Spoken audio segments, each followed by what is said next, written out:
समय। जीवन में समय का बड़ा महत्व होता है। किसी कवि ने कहा है, काल करे सो आज कर, आज करे सो अब, पल में प्रलय होएगी बहुरी करेगो कब। अर्थात हमें आज के काम को कल पर नहीं छोड़ना चाहिए, अन्यथा पछताना पड़ता है। एक एक पल कीमती होता है। एक एक पल नष्ट करने का अर्थ है जीवन के एक अंश को नष्ट करना। संसार के सभी महापुरुषों ने समय के महत्व को पहचाना था, इसलिए उन्होंने समय की गति को पहचानकर अपने संपूर्ण कार्य समय पर ही पूरे किए।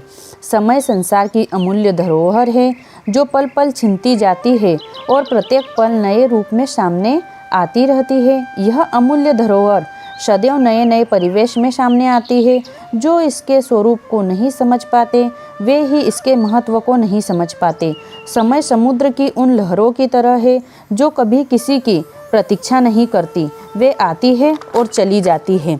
जो समय बीत जाता है उसे संसार की समस्त संपदा देकर भी लौटाया नहीं जा सकता।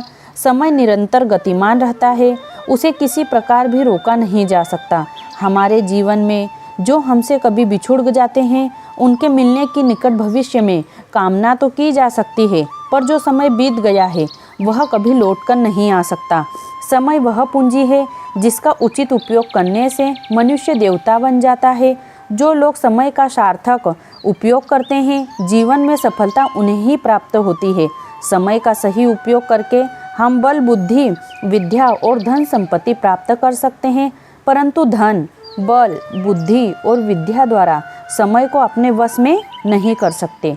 समय का मूल्य तब समझ में आता है जब समय का सदुपयोग न करने के कारण हम अपने जीवन को असफल बना लेते हैं।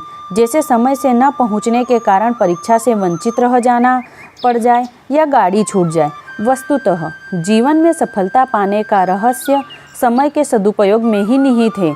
समय के सदुपयोग का सबसे अच्छा साधन है पुस्तकों का अध्ययन करने और अपना रोजमर्रा का कार्य समय पर करना है।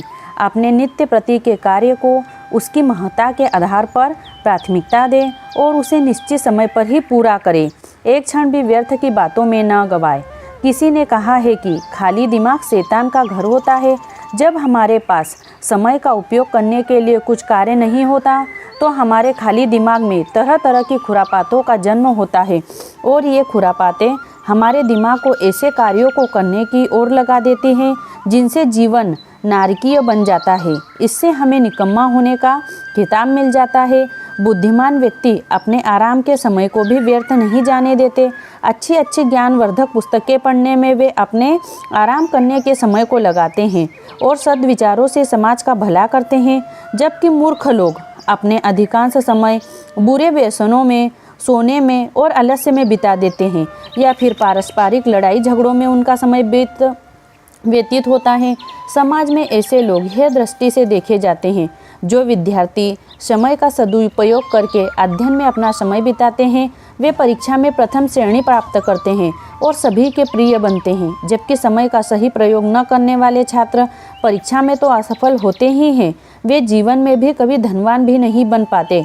वे समाज में अपना नाम नहीं कमा पाते और दरिद्र बनकर ही रह जाते हैं। उनका मानसिक और शारीरिक विकास अवरुद्ध हो जाता है। आलस्य मनुष्य का सबसे बड़ा शत्रु है, इससे सदैव बचना चाहिए। आलसी मनुष्य समय का दुरुपयोग करता है और जीवन में कभी भी उन्नति नहीं कर पाता। ऐसे व्यक्ति न तो देश और समाज का कल्याण कर पाते हैं और न अपना। हमें यह कदापि नहीं भूलना चाहिए कि समय के सदुपयोग से ही जीवन में व्यवस्था आती है और समाज में यश प्राप्त होता है। सीख: एक बार बीता हुआ समय फिर कभी वापस नहीं आता।